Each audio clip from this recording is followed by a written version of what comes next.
বিগত ফেসিস সরকারের আমলের মতো যদি এমপি মন্ত্রী আপনি দেখতে পান যারা মাথা ঝুড়ি নিয়ে নিয়ে বিদ্যুৎ বিক্রি করে, এরকম ও এমপি আছে। আবার কথা বলতে পারে না, বানান করতে জানে না, বাংলা সাইন করতে পারে না, এরকম তো আমরা চাই না। আমরা চাই একটা ভালো বাংলাদেশ গড়ে উঠুক আর কি। এবং এনসিপি গঠন হয়েছে, আমরা কিন্তু স্বাগত জানিয়েছি। আমরা ওদেরকে মানে দেখতে চাই ভবিষ্যতে। সেনাবাহিনীর তো দায়িত্ব আছেই, আপনার দেশের সার্বভৌমত্ব নিয়ে কথা বলার দায়িত্ব তাদের নয়, তাদের সার্বভৌমত্ব রক্ষা করার জন্যই তো সেনাবাহিনী। কারেক্ট। ইফ আই নট মানে কথা বলারও তাদের রাইট আছে, তাদের ডেফিনেটলি কথা বলার রাইট আছে। ডিভিশনে আমরা 17 জন, ওই জেনারেল সরওয়ার্দিও ছিল। ও হাসান সাহেব, আচ্ছা। তারপরে আমি আচ্ছা মিলাদ ভাই, আমরা অনুষ্ঠান শুরু করে দিচ্ছি। নির্বাচনটা ডিসেম্বর মধ্যে হলে মানে ধরেন সংস্কার কমিশন যে গঠনগুলি হলো সেটার 6 মাসের মধ্যে সংস্কার হয়ে যাবে। মানে যে প্রস্তাবগুলি, সংস্কার প্রস্তাবগুলি, সেগুলি সবার ঐক্যমতের ভিত্তিতে একটা। আমরা বিশেষ করে বিএনপি তো একদম প্রথম দিন থেকেই মানে সমর্থন জানিয়েছে সরকারকে। কিন্তু আপনাদের টাইমলাইন তো থেকে আপনারা সরছেন না। না, টাইমলাইন তো এত টাইম লাগারও কথা না। আমরা যখন সমর্থন দিয়েছি আমরা কিন্তু টাইমলাইনের কথা কিছু বলিনি। এবং টাইমলাইন দেখেন, আপনার প্রেসিডেন্ট শাহাবুদ্দিন, জাস্টিস শাহাবুদ্দিন, তিনি তো 3 মাসে করেছেন। তখনও তো অভ্যুত্থানই হয়েছিল, এবং একটা অভ্যুত্থানের পরে 3 মাস ভালো বিউটিফুল একটা নির্বাচন কিন্তু হয়েছিল। মানে কিন্তু এই সরকার বলছে যে আমরা কিন্তু ওই ট্র্যাডিশনাল সেটা তো একদম it was a very good election ever held in Bangladesh, one of the good election, এবং সেটা 3 মাসের মধ্যে করেছেন। বাট ভাই, আপনার উইলিংনেস ছিল, জি কনটেক্সটটা কি সেম ছিল? এইরকম এনার্জি ছিল? আমরা তো অভ্যুত্থান ছিল, এটা অভ্যুত্থান, এটা কোন অভ্যুত্থান, সেটা অভ্যুত্থান ছিল। সেটা যাই হোক, ওই সময় সবাই সহযোগিতা করেছে। এটা হ্যাঁ, এখানেও কিন্তু অ্যাকসেপ্ট ফেসিস্ট, সবাই কিন্তু আমরা এক। আপনি কি সহযোগিতা চেয়েছেন বিএনপির কাছে? যখন যেটা চেয়েছেন আমরা করেছি সেটা।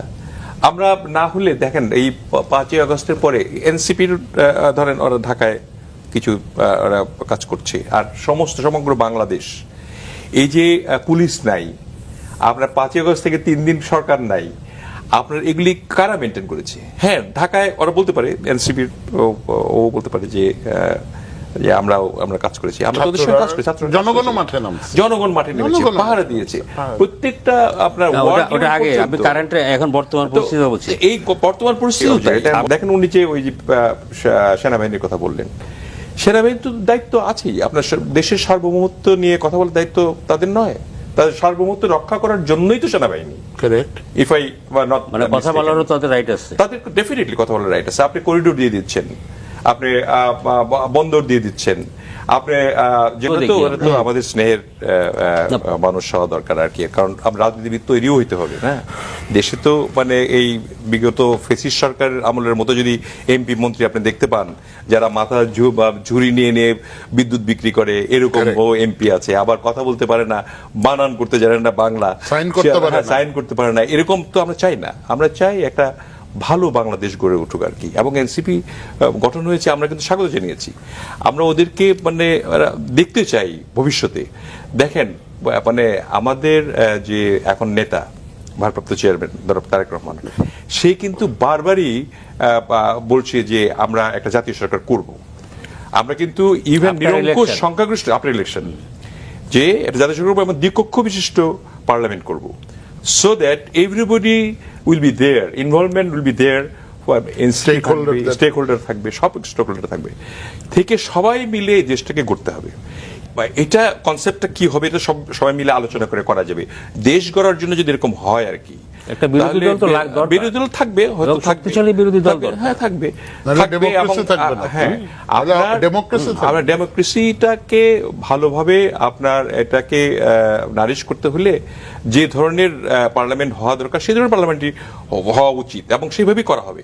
আমাদের 31 নম্বর যদি পড়ে থাকেন, আপনি তোমরা পড়েছো কিনা জানি না, আমি তুমি বলছি কি জন্য, কারণ আমার ছেলে ছোট আর কি, দর্শকরা কিছু মনে করবেন না, মানে আমার ছেলের আমার কাছে মনে হচ্ছে যে এখানে মানুষের মধ্যে একটা ভুল বোঝাবুঝি আছে। এটা বিশাল জনগোষ্ঠী, তো আমরা যারা রাজনীতি করে তারা বুঝি, আমি এমপিও ছিলাম, আপনি জানেন। মানে একটা এরকম 1/11-এর সময় যেমন মানে এরকম একটা সরকার ছিল যে এক দলকে সুবিধা